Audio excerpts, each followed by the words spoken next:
다섯 번째 계명은 이것이다.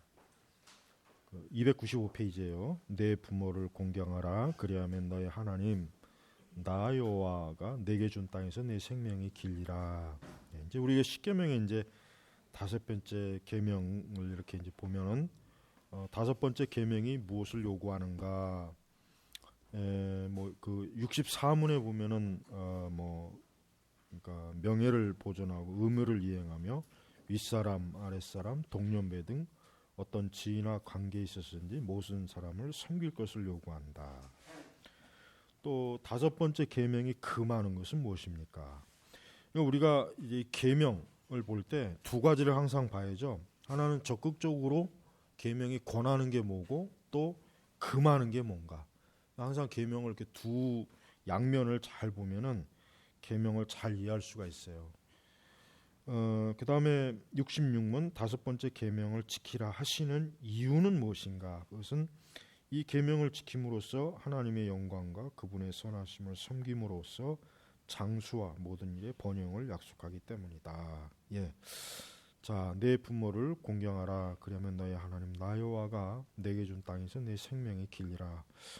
우리가 이 십계명에 이러한 그 계명이 들어가 있다는 것은 참 놀라운 일입니다. 왜냐하면 우리는 이제 하나님을 섬기는 일에 있어서 하나님께서는 사람들과의 관계, 그 중에서도 이제 부모님과의 관계가 굉장히 중요하다고 지금 가르쳐 주는 거예요. 그러니까 그리스도인들은 부모님을 소홀히 여기면 안 된다.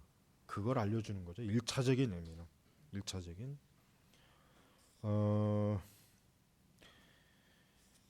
이제 뭐 요즘은 이제 장수 시대이기 때문에 부모님들이 이제 아마 좀 오래 사시거나 그럴 수 있어요. 또 뭐 오래 사시면 또 좋죠.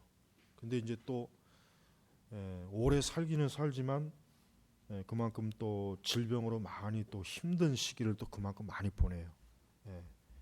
그러니까 우리가 이제 부모님이 연로하시고 또 몸이 아프시고 또 여러 가지로 또 우리 부모님이 좀 어떤 상황이 좋지 않을 때 우리는 그거에 대해서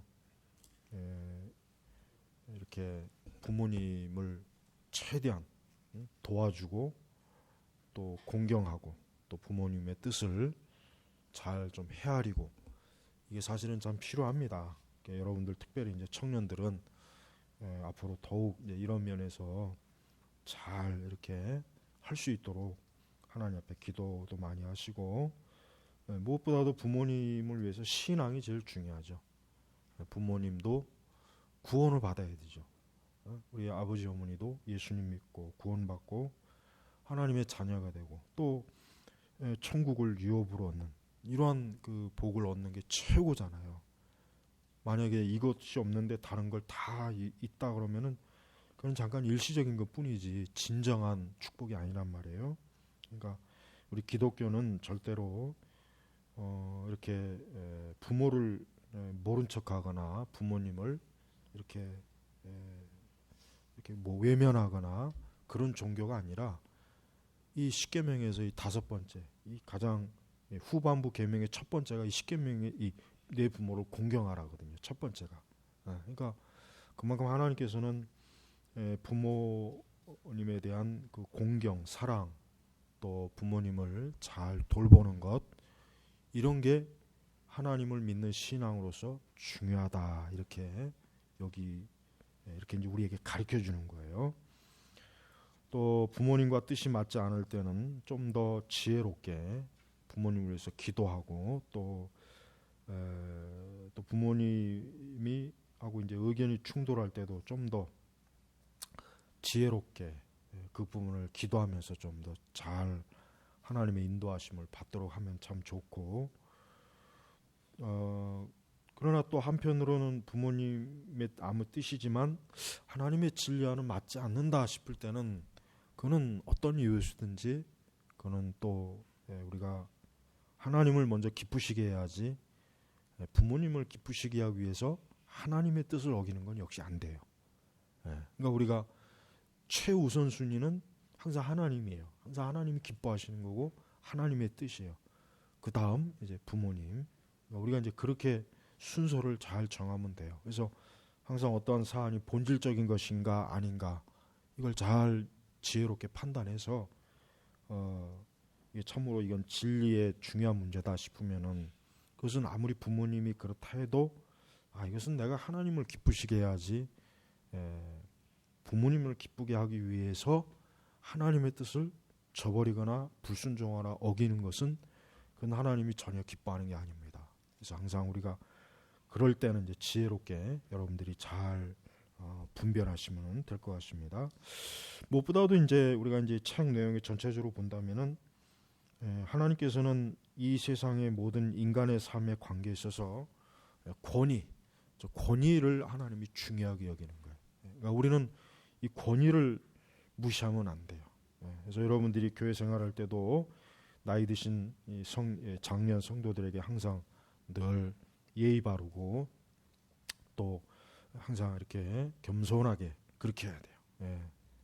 그러니까 항상 나보다 먼저 연장자는 늘 항상 존중하고 또 겸손하게 그 연장자를 존중하는 그러한 사람이 겸손한 사람이에요. 그런 사람이 참 하나님이 기뻐하시는 사람이에요. 그러니까 이렇게 하나님이 정한 이 권위라고 하는 것은 참 여러 가지예요. 부모의 권위, 또 뭐 나보다 더 직장에서는 나보다 더 위에 있는 상사, 또 그다음에 또 어떤 여러 이 세상에 살다 보면 이제 여러 권위가 있죠. 내가 따라야 되고 복종해야 될 어떤 권위가 나보다 위에 있을 때 우리는 그런 것들에 대해서 잘 따르는 사람이 돼야 되겠죠. 그래서 이제 우리는 국가의 권위도 중요하죠. 국가의 권위를 무시하는 게 그게 좋은 게 아니죠. 국가의 권위를 무조건 무시하는 이 좌파, 우리나라 이 좌파들은 하여튼 그 속이 훤히 보여요. 그 속이 지들은 뭐 별짓 다 하면서 하여튼 무조건 자기 마음에 안 들면 무조건 잘못됐다 그러지. 무조건 이유여가 없어요. 무조건 뭘 해도 잘못된 게 지들이 하면 뭘 해도 잘 됐고 그런 식으로 이 국가의 권위를 헤집고 다니는 그런 사람들은 그 하나님을 거역하는 겁니다.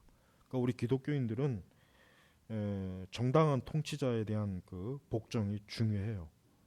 우리가 우리나라 이 좌파들처럼 이런 식으로 이 사회를 이런 식으로 파괴하고 혼란스럽게 하고 싸움질을 붙이고 이간질시키고 항상 어디 가서나 문제를 일으키고 이번에 위안부 사태도 그래요.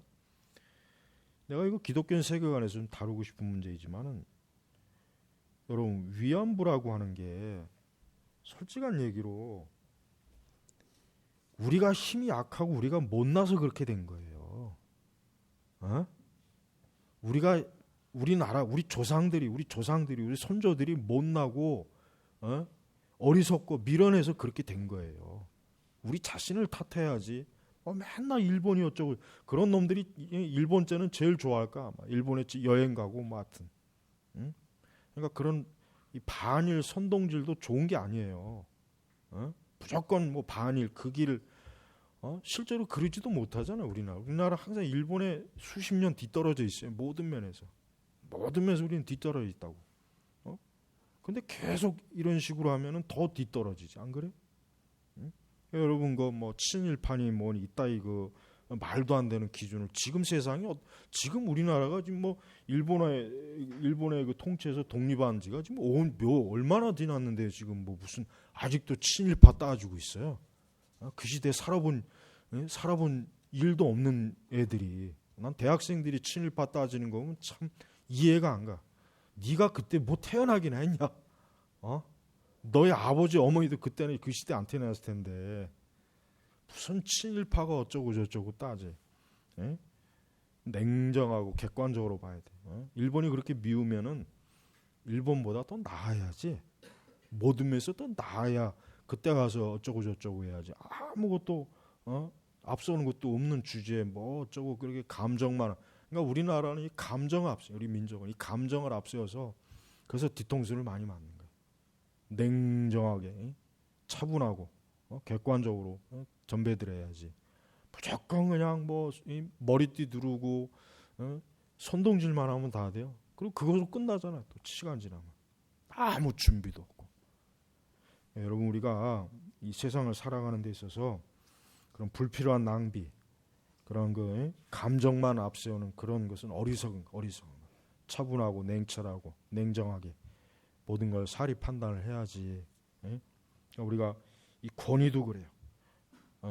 하나님이 이 세상은 다 질서가 있는 거예요. 질서를 무시하면 세상이 움직이겠어요? 세상이 돌아가겠어요? 다 내가 왕이고 내가 주인이라고 하면 세상이 어떻게 돌아가겠어요? 요즘 엊그제 경기도 이천에서 그 중고등학생, 고등학생이냐 뭐냐 애들이 기간제 교사를 막 그 동영상 봤어요? 그러니까 걔네들은 그 집에서 애들을 그 부모가 그거는 참 문제인 거야. 부모가 얼마나 애들을 못 가르쳤으면은 그 학교 교사 선생님한테 그렇게 함부로 그렇게 대하겠어요. 그러니까 그게 좋은 것 같죠. 그러면 시간이 더 지나면 자기가 그 권위의 자리에 오를 때 자기도 그런 꼴을 그대로 받는 거예요.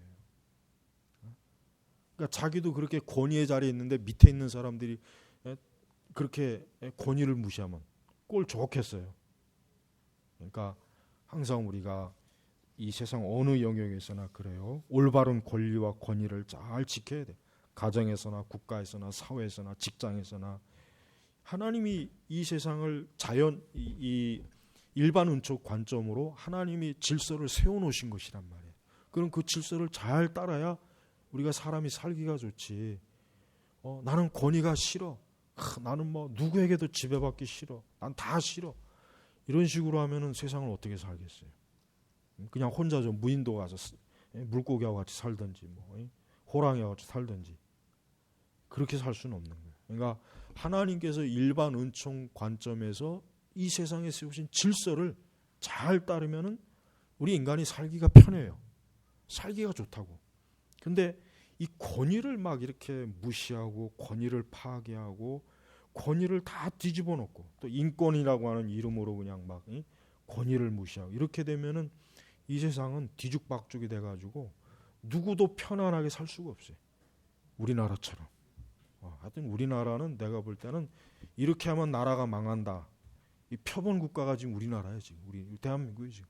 이렇게 하면 나라가 망하는구나. 이렇게 하면 필리핀처럼 됩니다.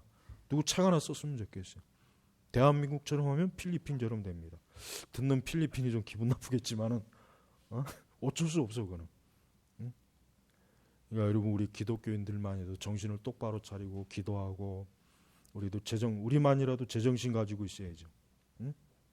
냉철하고 이성적이고 지혜롭고 현명하고 어리석은 고집을 부리지 말고 깽판 치지 말고 지 멋대로 감정적으로 처리하지 말고 항상 모든 일을 하나님이 세우신 질서를 잘 따라가면은 굉장히 좋은 거예요. 유익이 되는 거예요. 근데 그런 것들을 다 무시하면은 좋은 것 같지만 결국은 그로 인해서 자기가 다 피해를 당하게 돼 있어요. 결국 자기가 피해를 입는 거예요. 자기가. 그러니까 우리는 이 복종, 이 권위라고 하는 것이 지금 이 포스트 모던 세상에서는 사람들이 복종, 권위 이거 하면 듣기 싫어하고 아주 싫어하는데 근데 그게 없어지니까 무질서해지는 거예요. 그게 없어지니까 무질서해져. 결국은 모두가 다 고통받는 시대로 지금 딱 우리나라는 지금 들어와 있어요. 그러니까 여러분, 기독교인들은 복종과 권위에 대해서 나쁘게 생각하지 말고 그것이 올바로 시행됐을 때 그게 우리를 굉장히 편안하게 해주고 안정되게 해주는 거란 말이에요. 안정되게. 그걸 싹 무시해버리면 잠깐은 좋을 것 같지만 속 시원하겠지만은 시간이 지나면 지날수록 엄청난 무질서, 혼란 그것 때문에 뭐 온통 뒤죽박죽이 됐네. 세상이, 사회가. 교회도 마찬가지. 교회도 권위가 있고 목사님의 권위를 잘 따라야 돼. 신자는 신자의 권위가 있고 우리는 궁극적으로 예수 그리스도의 권위에 복종해야 되는 것이고 그러니까 이런 권위가 잘 지켜지면 교회도 평안하지만은 그런 권위를 무시하고 교회가 하나님의 말씀의 권위를 무시한다든가 또 성도들이 목회자의 권위를 무시한다든가 또 반대로 또 목회자가 또 성도를 또 우습게 여긴다거나 그러면 안 되잖아요. 서로 그런 식으로 하게 되면 교회가 어떻게 되겠어요? 오늘날 우리 한국교회처럼 되는 거예요. 아주 간편하네. 그냥 아주 뭐든 우리나라처럼 됩니다. 우리나라 교회처럼 이렇게 하면 그냥 답이 다 나와요. 참 안 좋은 거지만은 현실이 그래요.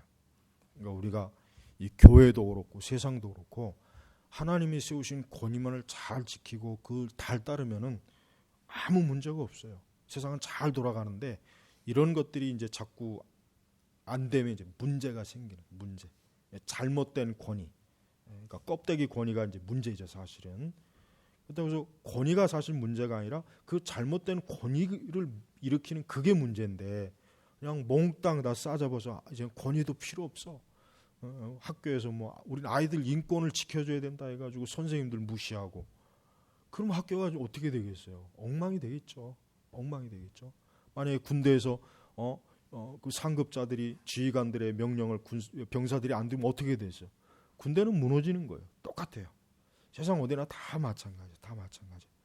그런 의미에서 우리 한국 사회에서 이 권위를 짓밟는 이 좌파 세력들, 그들은 아주 하나님이 세우신 질서를 무시하는 집단이기 때문에 반드시 망해요.